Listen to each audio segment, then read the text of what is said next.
Dear student, in the last lecture we have seen parts of flower. विद्यार्थी मित्रांनो, मागच्या तासाला आपण त्या ठिकाणी पार्ट्स ऑफ फ्लावर जे आहेत तर ते पार्ट्स ऑफ फ्लावर त्या ठिकाणी पाहिले. याच्यामध्ये आपण पाहिलं होतं की असणारं जे काही फूल जे आहे तर त्या फुलामध्ये पुमंग ही पुल्लिंगी त्या ठिकाणी असतं, किंवा असणारं जे काही एकच फूल जे आहे तर ते एकाच फुलामध्ये पुमंग आणि जायंग म्हणजे अँड्रोशियम आणि गायनेशियम जर असेल तर अशा प्रकारचं असणारं जे काही फूल जे आहे तर त्या फुलाला म्हटलं आपण त्या ठिकाणी बायसेक्च्युअल, किंवा त्यालाच त्या ठिकाणी आपण उभयलिंगी त्या ठिकाणी फूल त्या ठिकाणी म्हटलं. उदाहरणार्थ जास्वंद. तर फुलांपैकी दोहोंपैकी एकच मंडल असेल म्हणजे त्या ठिकाणी गायनेशियम, किंवा त्या ठिकाणी आपण पाहिलं की अँड्रोशियम असेल. तर अशा प्रकारचं असणारं जे काही फूल जे आहे तर त्या फुलाला आपण म्हटलेलं युनिसेक्च्युअल, एकलिंगी फूल. उदाहरणार्थ या ठिकाणी त्या फुलामध्ये फक्त पुमंगच असेल तर त्याला आपण त्या ठिकाणी मेल फ्लावर त्या ठिकाणी म्हटलेलं म्हणजे नर फूल म्हटलेले. तर फक्त त्याच्यामध्ये जायंगच जर असेल तर त्याला मादी फूल त्या ठिकाणी म्हटलेले. उदाहरणार्थ पपईचं असणारं जे काही फूल. त्याच्यानंतर आपण त्या ठिकाणी असणारे जे काही अँजिओस्पर्म असणारे जे काही वनस्पती जे आहेत तर त्या अँजिओस्पर्म वनस्पतींमधील द्विफलनाची असणारी जी काही प्रक्रिया जी आहे तर ती प्रक्रिया आपण त्या ठिकाणी मागच्या तासाला त्या ठिकाणी पाहिली. याच्यानंतरचा पुढचा भाग आपल्याला पाहायचा आहे डू यू नो, माहीत आहे का तुम्हाला. आता या ठिकाणी जी काही करोनाची बॅच जी आहे तर त्याच्यासाठी हा काही भाग त्या ठिकाणी नाही, कॅन्सल आहे, परंतु पुढच्या वर्षीच्या बॅचसाठी हे त्या ठिकाणी लागणार आहे. तुम्हालाही माहिती असं म्हणून त्या ठिकाणी लक्षात ठेवा. काय सांगितलेले की when pollinations involves only one flower or two flowers born on the same plant, it is called as self pollination. आता काय सांग की जेव्हा परागण क्रिया एकाच फुलामध्ये किंवा एकाच झाडाच्या दोन फुलामध्ये त्या ठिकाणी होते तेव्हा त्यास काय म्हटलेले सेल्फ पॉलिनेशन म्हणजे स्वपरागण त्या ठिकाणी म्हटलेले. आकृतीमध्ये पहा, या ठिकाणी आपल्याला त्याच फुलामध्ये आपल्याला काय होताना दिसते, परागण जे आहे तर ते परागण त्या ठिकाणी होताना दिसते. पुढे where as if it involves two flowers borns on two plants of the same species, it is cross pollination. तर परागण क्रिया जी आहे तर ती परागण क्रिया जेव्हा एकाच जातीच्या दोन भिन्न वनस्पतींमधील फुलांमध्ये त्या ठिकाणी घडून येते तेव्हा त्यास परपरागण किंवा क्रॉस पॉलिनेशन्स त्या ठिकाणी म्हटलेले. While discovering the new high yielding and resistance varieties of the plant, scientists bring about the pollination with the help of the brush. काय सांगितलं की जैवतंत्रज्ञानाच्या मदतीनं ज्या अनेक भरपूर उत्पादन देणाऱ्या आणि प्रतिकूल परिस्थितीचा सामना करणाऱ्या वनस्पतींच्या नवीन जातीची निर्मिती करताना शास्त्रज्ञ जे आहे तर त्या शास्त्रज्ञांनी क्रॉस पॉलिनेशन म्हणजे परपरागी भावनाच्या ब्रशच्या साह्यानं त्या ठिकाणी ती घडून आणलेली आहे. त्याच्यानंतर पहा त्या ठिकाणी काय सांगितलेले की use of ICT, make an video album of pollination and show it in the class. इंटरनेटवरून परागी भावनाच्या संदर्भातील जे काही व्हिडिओ जे आहेत तर ते व्हिडिओ मिळून वर्गामध्ये काय करायचे, इतरांना त्या ठिकाणी ते दाखवायचे. त्याच्यानंतर पुढे पाहता पुढे दिलेलं आपल्याला सीड जर्मिनेशन, ज्याला आपण त्या ठिकाणी बीजांकुरण म्हणताना पाहता ॲक्टिव्हिटी जी आहे तर ती ॲक्टिव्हिटी त्या ठिकाणी करून पाहिजे. तर काय सांगितलेलं पहा, take a suitable glass vessel like conical flask और बीकर. म्हणजे सर्वसाधारणपणे या ठिकाणी काचेचं असणारं जे काही भांडं, एक शंकुपात्र किंवा बीकर जे आहे तर ते बीकर त्या ठिकाणी घ्यायचे. आणि याच्यामध्ये पहा काय सांगितले, add some garden soil in it and so some pulse grain in it such a way that you can observe them through glass. म्हणजे सर्वसाधारणपणे आपल्याला काय करायचं आहे की त्याच्यामध्ये माती जी आहे तर ती माती त्या ठिकाणी घ्यायची आणि त्याच्यामध्ये काही कडधान्य जे आहे तर ते कडधान्य त्या ठिकाणी मातीमध्ये टाकायचे. आणि आपल्याला काचेच्या ग्लासामध्ये घेतल्यामुळे त्याचं असणारं जे काही निरीक्षण जे आहे तर ते निरीक्षण आपल्याला त्या ठिकाणी करता येईल. पाहत काय सांगितलेले पुढे, water it every day and record the changes. दररोज त्याला त्या ठिकाणी पाणी घालत राहायचे आणि आढळून येणारे जे काही बदल जे आहेत तर ते बदल आपल्याला त्या ठिकाणी नोंदवायला त्या ठिकाणी सांगितलं. पण आता काय होताना दिसतं, ovule develops into seed and ovary into fruit after fertilisation. तर आपल्या लक्षात येतं नसते की फर्टिलायझेशन म्हणजे फलनानंतर बीजांडाचं रूपांतर जे आहे तर ते बीजामध्ये होताना दिसतंय आणि असणारे जे काही अंडाशय जे आहेत, ओव्हरी जे आहेत तर त्या ओव्हरीचं रूपांतर त्या ठिकाणी फळ जे आहे तर त्या फळामध्ये त्या ठिकाणी होताना दिसते. Seed fall upon the ground when fruit break up and they germinate in the soil under favourable condition. फळ फुटून बीज काय होतं नसतं, जमिनीवर पडतं आणि फेवरेबल कंडिशन म्हणजे अनुकूल परिस्थितीमध्ये ते काय होतं नसते, माती जी आहे तर त्या मातीमध्ये त्या ठिकाणी रुजतं. Zygote develop at the cost of the food stored in endosperm of seed and thus a new plantlet is formed. This is called as seed germination. म्हणजे बीजातील असणारा जो काही भ्रूणपोष जो आहे ज्याला आपण त्या ठिकाणी एंडोस्पर्म म्हटलेलं आहे, तर याचा वापर करून युग्मनज जो आहे म्हणजे झायगोट जो आहे तर त्या झायगोटची वाढ त्या ठिकाणी होते आणि नवीन रोपटं त्या ठिकाणी तयार होतो. यालाच आपण त्या ठिकाणी काय म्हणताना दिसतो, सीड जर्मिनेशन म्हणजे बीजांकुरण जे आहे तर ते बीजांकुरण त्या ठिकाणी म्हणताना दिसतो. त्याच्यानंतरचा आपल्याला त्या ठिकाणी भाग पाहायचा आहे तो sexual reproduction in human being म्हणजे मानव जे आहे तर त्या मानवामधलं लैंगिक प्रजनन. आता याच्या अगोदर काही प्रश्न आहेत, कॅन यू रिकॉल, थोडंसं त्या ठिकाणी आपल्याला आठवायचं आहे. Which different hormones control the function of human reproductive system through chemical coordination. म्हणजे रासायनिक नियंत्रण जे आहे तर त्या रासायनिक नियंत्रणाद्वारे कोणकोणती असणारे जे काही हार्मोन संप्रेरक जे आहेत तर ती संप्रेरक काय करता नसतात, ह्युमन रिप्रोडक्टिव्ह सिस्टीम म्हणजे मानवी प्रजनन संस्थेचं कार्य त्या ठिकाणी नियंत्रित करतात. आता काय सांगता येईल की pituitary glands secrete follicles FSH and LH that is luteinising hormones.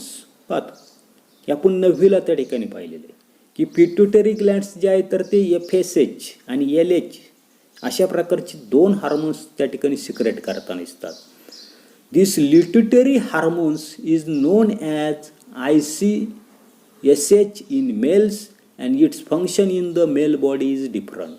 तर त्याच्यापैकी असणारे जे काही ल्युटेमिन हार्मोन्स जे आहेत तर त्यालाच त्या ठिकाणी आपण ICSH त्या ठिकाणी म्हणतो. हे त्या ठिकाणी मेलमध्ये असते, पुरुषामध्ये असते आणि याचं असणारं जे काही कार्य जे आहे तर ते कार्य मेल बॉडीमध्ये त्या ठिकाणी वेगवेगळं असतं. From the gonads of the male and female hormones are secreted which are essential for male and female reproductive functions respectively. त्याचबरोबर मेल आणि फिमेल जे आहेत तर याच्यामध्ये असणारे जे काही गोनाड्स जे आहेत तर त्या गोनाड्सचं असणारे जे काही मधून आपल्याला विशिष्ट अशा प्रकारचे असणारे जे काही हार्मोन्स जे आहेत संप्रेरक जे आहेत तर ते संप्रेरक त्या ठिकाणी स्रावताना दिसतात आणि यांचं असणारे जे काही कार्य जे आहेत तर ते कार्य आपल्याला त्या ठिकाणी रिप्रोडक्टिव्ह सिस्टीमच्या वेळेला त्या ठिकाणी आढळून येतात. These hormones are testosterones secrete from the testes in male and estrogens and progesterones secreted from the ovaries in the female.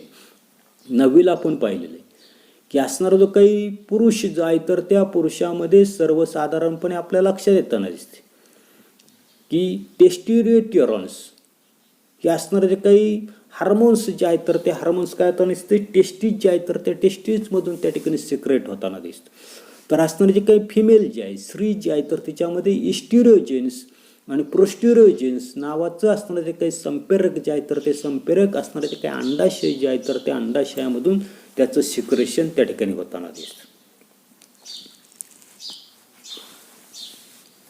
टेस्टिरोस्टेरॉन्स is essential for masculinity as well as for the sperm production.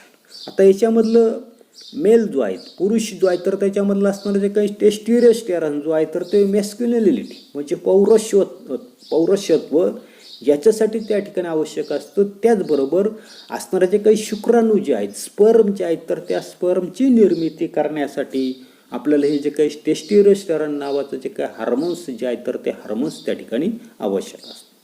त्याच्यानंतरचं second question आहे पहा काय, की which hormones are responsible for changes in human body occurring during onset of sexual maturity. काय सांगितलेले की सर्वसाधारणपणे पुरुषांमध्ये स्त्रियांमध्ये कोणती संप्रेरक वयात येताना शरीराचे शारीरिक बदल त्या ठिकाणी घडून आणण्यास त्या ठिकाणी कारणीभूत त्या ठिकाणी असतात. तर आता पहा पुढे आपल्याला काय सांगता येईल की testosterones in male body and estrogens in female body are responsible for the maturity onset changes in the human body. मगाशीच आपण पाहिलं की पुरुषांमध्ये असणारं जे काही टेस्टिरोस्टेरॉन्स आणि स्त्रियांमध्ये असणारं इस्ट्रोजेन्स ही जी काही दोन संप्रेरक जे आहेत तर ती दोन संप्रेरक पुरुषांमध्ये आणि स्त्रियांमध्ये त्या ठिकाणी शारीरिक बदल घडून आणण्यासाठी त्या ठिकाणी कारणीभूत असतात. त्याच्यानंतरचा तिसरा प्रश्न आपल्याला विचारलेले पहा की why has the government of India enact the law to fix the minimum age of marriage as 18 in girls and 21 in boys. म्हणजे लग्नाच्या वेळी मुलीचं वय किमान 18 आणि मुलाचं वय किमान 21 वर्ष असावं या कायद्याचं महत्त्व काय. पाहत काय सांगता येईल. The full growth of the female body is not completed till the age of the 18. म्हणजे 18व्या वर्षाच्या आत मुली ज्या आहेत किंवा फिमेल बॉडी जी आहे तर त्या फिमेल बॉडीची शरीराची पूर्ण वाढ त्या ठिकाणी झालेली नसते.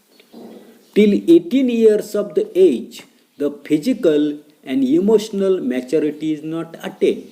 म्हणजे 18 वर्ष वय पूर्ण होत नाही तोपर्यंत त्या मुलीची शारीरिक आणि भावनिक अशा प्रकारची असणारे जे काही मॅच्युरिटी जी आहे तर ती मॅच्युरिटी त्या ठिकाणी पूर्ण होत नाही. And therefore she is not suitable for marriage, sex relationship and pregnancy. आणि म्हणून 18 वर्षाच्या आतील असणारे जे काही मुली ज्या आहेत तर त्या मुली सर्वसाधारणपणे लग्नासाठी त्या ठिकाणी सुटेबल नसतात किंवा लैंगिक संबंधासाठी आणि पुढे आपल्याला सांगितले की गर्भधारणेसाठी त्यांचं असणारी जी काही बॉडी जी आहे तर ती बॉडी त्या ठिकाणी मॅच्युरिटी त्या ठिकाणी 18 वर्ष जोपर्यंत पूर्ण होत नाही तोपर्यंत त्या ठिकाणी ती अटेन केलेली असते. Similarly boy attain complete growth only by the age of the 21.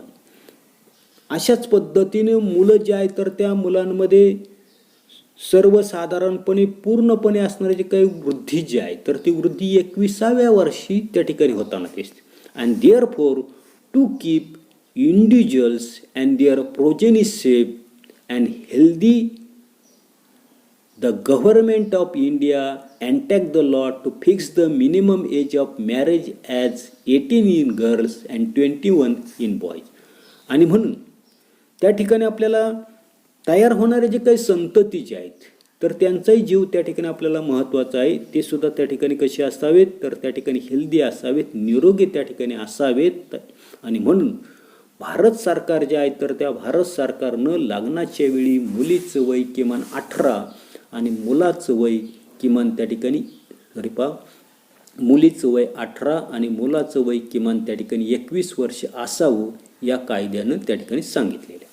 त्याच्यानंतर पुढे पहा की we have studied in the chapter of heredity and variation that men have XX chromosomes and women have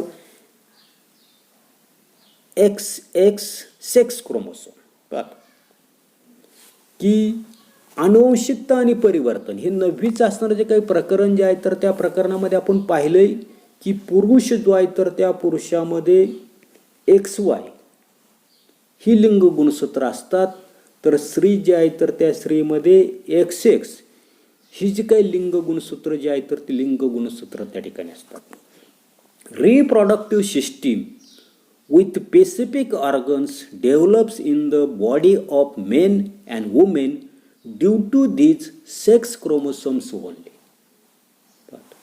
आणि हिचे काही लिंग गुणसूत्र जे आहे तर त्या लिंग गुणसूत्रामुळेच स्त्री आणि पुरुषांच्या शरीरामध्ये विशिष्ट अवयव असलेल्या ज्या काही प्रजनन संस्था ज्या आहेत तर त्या प्रजनन संस्था त्या ठिकाणी काय होताना दिसतात, विकसित त्या ठिकाणी होताना दिसतात किंवा तयार त्या ठिकाणी होताना दिसतात.